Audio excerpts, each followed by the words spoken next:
Il était temps. Apple nous donne enfin son premier rendez-vous de l'année le 5 juin prochain pour sa traditionnelle conférence annuelle dédiée aux développeurs. Sans trop se mouiller, on peut déjà prévoir l'annonce des nouveaux systèmes de l'iPhone, de l'Apple Watch, de l'iPad ou encore du Mac. Mais la plus grande attente est certainement celle entourant le casque de réalité mixte sur lequel Apple travaillerait depuis quelques années. Est-ce que cette WWDC 2023 sera le théâtre de sa présentation? On fait le point sur ce qui pourrait être la plus importante keynote pour Apple depuis l'Apple Watch. Cette vidéo fait suite à celle de la semaine dernière où j'ai pu effectuer une petite liste des nouveautés que j'attends le plus pour iOS 17, lien en description si vous l'avez pas vu, elle vaut le détour. Mais en plus d'iOS 17, naturellement, iPadOS 17 devrait lui aussi être présenté. Évidemment, comme d'habitude avec Apple, dur de savoir ce qu'elle prépare au niveau de ses logiciels, et c'est pareil pour macOS ou pour WatchOS 10, à un détail près, tout comme pour iOS 17, on a eu des indiscrétions nous dévoilant une information qui mérite d'être soulignée ici. On a donc appris que le nouveau système de l'Apple Watch aurait des changements notables au niveau de son interface, et que ce rafraîchissement permettrait à Apple de camoufler le peu de nouveautés présents dans la future version de la Watch, à savoir la Series 9. Ce qui va le plus nous intéresser aujourd'hui, en revanche, c'est les annonces matérielles. Surtout lorsqu'elles concernent une toute nouvelle catégorie de produits, après l'iPhone en 2007, l'iPad en 2010, l'Apple Watch en 2014, 2023 devrait enfin être l'année du Reality Pro, non potentiel cachant derrière lui le casque de réalité mixte d'Apple. Très bien, mais alors est-ce qu'il sera présenté ou pas lors de ce keynote? C'est la question qu'on peut se poser. D'après le New York Times, Apple aurait procédé à une présentation à son top 100 des principaux dirigeants de l'entreprise il y a quelques jours, et de ce qu'il en ressort, c'est que tout le monde n'a pas l'air convaincu. Une telle présentation avait déjà eu lieu il y a 5 ans avec une démo faite par Johnny Ive lorsqu'il était encore présent à Cupertino. L'exemple pris à ce moment était celui d'un homme équipé d'un casque de réalité virtuelle à l'intérieur d'un taxi londonien appelant sa femme restée à San Francisco pour lui demander de venir à Londres.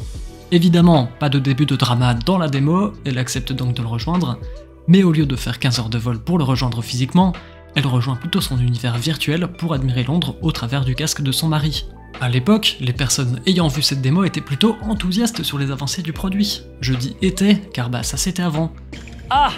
Désormais, le scepticisme est de mise avec la récente nouvelle démo. Et ce, pour plusieurs raisons. Évidemment déjà à cause du prix, on parle de près de 3000 $ à sa sortie quand même, j'imagine pas avec la conversion en euros, mais aussi à cause de l'utilité du produit en lui-même.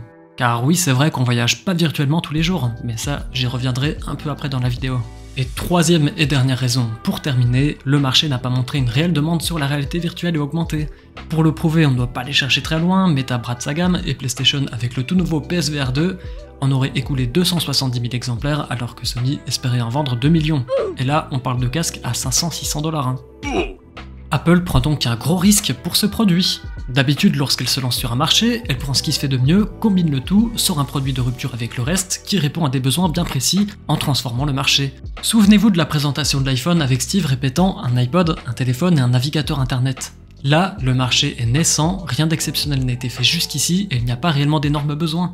Elle devra donc pour la première fois tout créer de A à Z et convaincre de l'utilité de ces technologies. On peut faire confiance à Apple sur ce point, mais est-ce que ce sera suffisant? Pour nous rassurer, Tim Cook tease l'arrivée de ce casque en disant qu'on se demandera dans quelques années comment on a fait pour vivre sans réalité augmentée, tout comme aujourd'hui, on peut se demander comment les gens ont grandi sans internet. Mais assez de teasing, parlons matos. À quoi est-ce qu'il va ressembler ce casque, et surtout, à quoi est-ce qu'il pourrait bien servir? En vrac, car au final c'est pas ce qui est le plus important, il aurait donc l'allure d'un masque de ski, serait en fibre de carbone pour être léger, intégrerait une puce M2 ou M3, des dizaines de capteurs et des caméras pour restituer le monde réel sur 2 écrans 4K avec une sorte de couronne digitale pour doser si on veut plus de monde virtuel ou réel. Point négatif, s'il en fallait un de plus, la batterie serait externe au casque et on devrait donc la porter à la ceinture avec un vieux câble dégueulasse longeant notre corps. Super. Mais pour le côté mode, il y aura aussi des caméras à l'intérieur du casque pour restituer sur un écran en façade notre regard. Ça servira uniquement à ne pas paraître trop cringe quand on le porte et que quelqu'un d'old school nous parle dans le vrai monde. Et alors, à quoi est-ce qu'il pourrait bien servir ce casque? Naotech a fait une très bonne vidéo sur le sujet, n'hésitez pas à aller la voir. Pour la faire courte, il pense qu'Apple proposera un bureau virtuel qu'on pourra agencer à notre convenance, triple screen là où on souhaite, interagir facilement avec les éléments réels de notre bureau déjà existant, etc. etc. Et l'avantage, c'est que même dans le train, on pourra retrouver ce bureau virtuel et donc ne pas être perdu dans ses habitudes et in fine garder sa productivité. Une hypothèse que je partage et qui pourrait mieux faire avaler le prix exorbitant du bousin. Et pour en revenir à la démo au top 100, il en ressort qu'Apple n'aurait pas encore trouvé de killer feature. Un peu comme pour l'Apple Watch, à sa sortie, Apple attendrait de voir ce que les utilisateurs vont faire pour se recentrer ensuite sur le choix du public. Toutefois, elle a quand même prévu 2-3 trucs, évidemment faire des tableurs, ça c'est cool d'après Tim, mais aussi faire de la retouche d'image ou du montage vidéo de réalité virtuelle. La détection des gestes serait assez précise pour permettre ce genre de fonction, puisque oui, on interagirait avec l'interface avec des gestes et non des contrôleurs comme sur d'autres casques. Monter des vidéos, c'est bien, mais regarder des films et des séries spécialement conçues pour l'appareil, c'est encore mieux. Ça tombe à pic, c'est prévu aussi. Et là où Apple mettrait le paquet, c'est sur une app nommée Coprésence. Elle permettrait, comme pour la première démo de Johnny Ive, de partager un espace réel ou virtuel avec quelqu'un. Oui, un métavers en gros. Mais Tim Cook, il aime pas ce terme, ce qui est plutôt normal car le métavers est plus moqué qu'envié. Même Disney n'a plus d'ambition dans ce domaine, ou Meta qui mise désormais tout sur l'IA, on oublie un peu pourquoi elle s'était renommée Meta. Est-ce que tout ceci sera suffisant pour nous convaincre? Pas du tout! Puisque d'après les analystes, Apple espère vendre 500 000 exemplaires de son casque la première année, ce qui est quand même assez modeste pour un lancement, surtout pour une entreprise de la taille d'Apple.